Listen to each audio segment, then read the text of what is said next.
Qu'est-ce que l'éveil spirituel?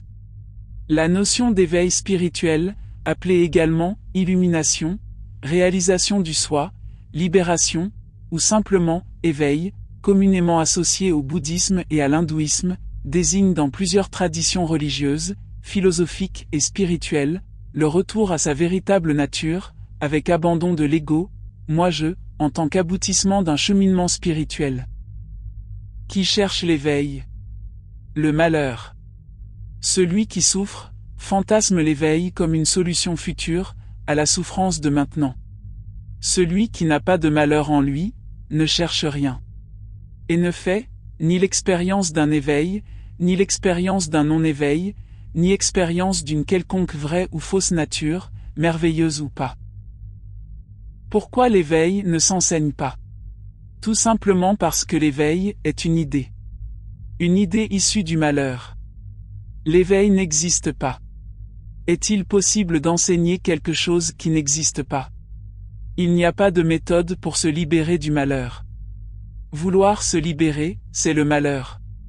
Être, ne se transmet pas. Cela a lieu lorsque le plaisir de se faire du mal est usé. Alors qui sont ces gens qui affirment avoir réalisé leur vraie nature et prétendent pouvoir enseigner? Des gens esclaves du malheur. Certains, bien qu'ils répètent qu'ils sont ordinaires, aiment montrer à quel point ils sont humbles et se croient réellement spéciaux. Ils se mentent à eux-mêmes. D'autres, mentent aussi à leur auditoire et pratiquent l'escroquerie. Quoique la victime aime se raconter, l'enseignement proposé ne porte pas de fruits.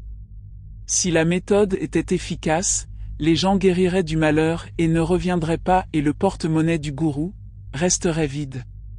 Une dépendance à l'enseignant a lieu, comme un drogué a besoin de sa drogue pour ne plus sentir son mal-être, momentanément. Le consommateur va payer régulièrement pour des stages, des séminaires, des livres, ou toute autre formation au nom tarabiscoté. Certains d'entre eux finissent par lancer leur propre commerce pour vendre le même genre de vide à des nouvelles cibles. À quel moment l'individu est-il libre du malheur? Peut-on parler de maladie guérie, lorsque l'on a besoin du médecin régulièrement et que l'on achète des médicaments constamment?